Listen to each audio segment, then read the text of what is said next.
It is week 2 of this beat selling journey for the year, trying to make $10,000 in beat sales in 52 weeks, 1 year.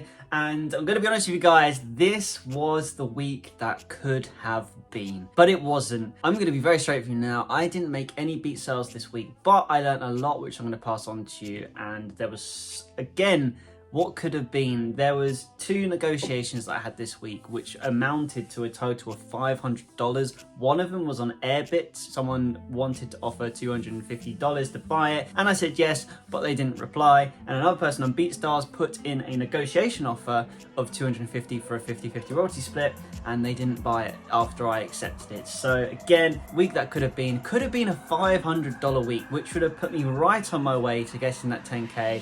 But it wasn't. But it just shows you the fine margins in this beat selling journey that we are on this year. But anyway, with that sort of update out of the way, I want to show you my analytics, but then I also want to talk about a few things that I've learned this week, because as I said in my last week's vlog, I was very interested to see about the state of my website to a pro page, and I have since been asking my own customers their thoughts on this, and I'm going to share with you the response for that as well. So let's jump into my computer first and let's look at the analytics. Okay, so first let's have a look at YouTube, and as you can see here, 4,976 views, 57.3 hours watch time, and we have gained 12 subscribers, which I would say this is a pretty okay week. Views are definitely up, and that is because I have been upping my game with the short form content. One thing that I told you this year that you really need to be doing if you want to grow your Typey channel. A lot of people have been asking me recently on my Instagram, which by the way, if you want to follow it, if you want to ask any more questions about beat selling, is at Joe Gautry. I will leave a link below if you want to follow me on Instagram. My DMs are always open if you want to get any sort of advice.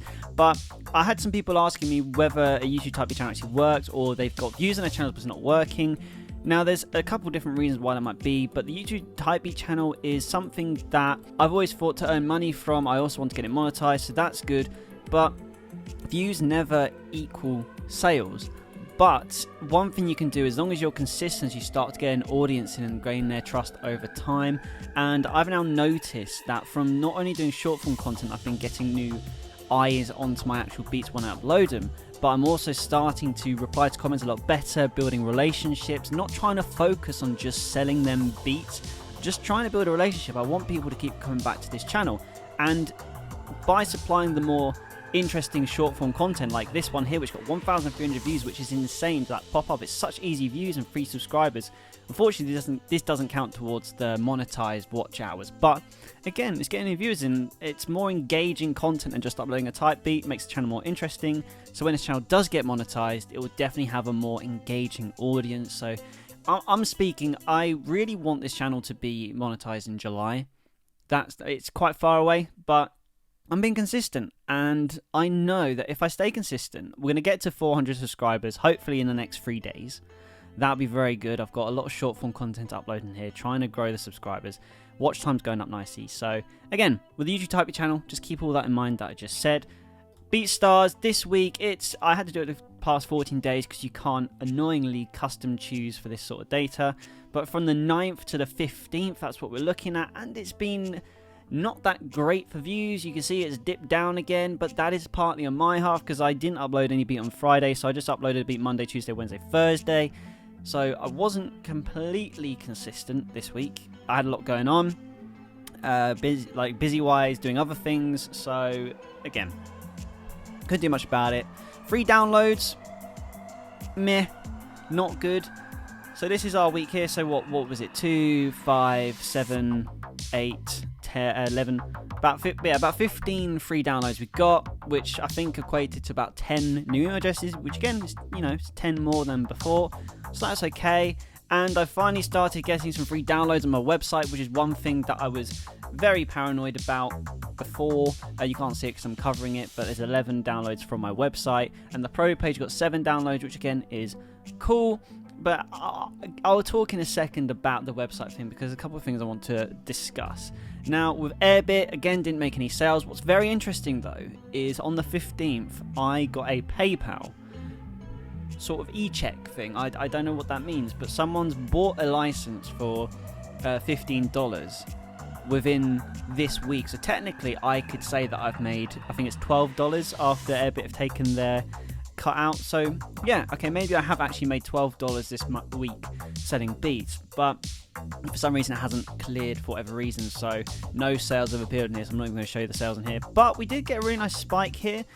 Some people who were listening are really vibing some of my tracks, and so this is a new one that's just starting to pop off, which is positive because it shows that Airbit does have a little bit of an organic push, so do keep that in mind. I didn't think it did, but it's certainly done well, and I got a new follower. Followers are very hard to get on Airbit, by the way. I've only got 5 from uploading 131 odd tracks, but I got another follower, so that's cool. And that's all I really wanted to show in here, because I want to now discuss the website situation before I end this video. So as I said last week, the one thing I was really worried about was the lack of free downloads on my website. Was it because the Blaze players, which is the little widgets that you can get from BeatStars, by the way, if you don't know what they are, and integrate them into a website. For example, I integrate it into my Wix website to create a beat store. I just never thought they were fully optimized enough or easy to use. So I sent out an email to my subscribers, to my email list this week, just to get their thoughts, and I also sent them the pro page. So I sent them 2 links, one to my website with Wix and my other one my Beat Pro page, which is made by BeatStars, and I asked them to look at both of them and give me their honest thoughts on which one was easier to navigate around, which one they found better, and just more easy to use. And the results came back with quite interesting, actually, because I had the only two customers who said they preferred my actual website with Wix were customers who are quite regular. They buy beats off me quite often, so very interesting that they are probably used to it and they like it. On the majority, people who obviously they've had to have bought from me before or at least free downloads to get onto this email list, but the ones, I think it was about 7 people said that they preferred the pro page to 2 people who preferred the website, which is quite a majority, even though it's still under 10 people. And to get more concrete results, I would want to ask more people, but it just looks like the website isn't as optimized as it can be, and it's annoying because I've spent so much time, and it's ranking, by the way, on the 2nd page of Google, which is incredible how I've managed to get it ranked on the 2nd page of Google. But it got a beat sale the other day, which is a spoiler for next week, that I actually have earned money in the next week's vlog that I tell you. But I'm just a little bit more swung towards a pro page. Maybe just for now, I'll start using my pro page link more for YouTube to see what that sort of traffic looks like and whether that equates to more sales or not. It's something to experiment with. But if you're someone who is wondering whether they need a website right now, you're so much better off just getting a BeatStars Pro account, because you don't have to worry anything about the SEO optimization. You just get this website created for you. It's all there, and it's very navigatable, as has been said by my customer list. So yeah, I'm gonna leave it there. No money made this week, but as I just spoiled, there is money made next week, so definitely tune into the vlog next week, because not only is there actually beat sales, but there's also some things I'm experimenting with this week in order to get more sales, and you know that I'll keep you in the loop of what I'm doing. So yeah guys, thank you for watching this video. Smash that subscribe button if you are new to the channel, by the way, and I will see you in the next video.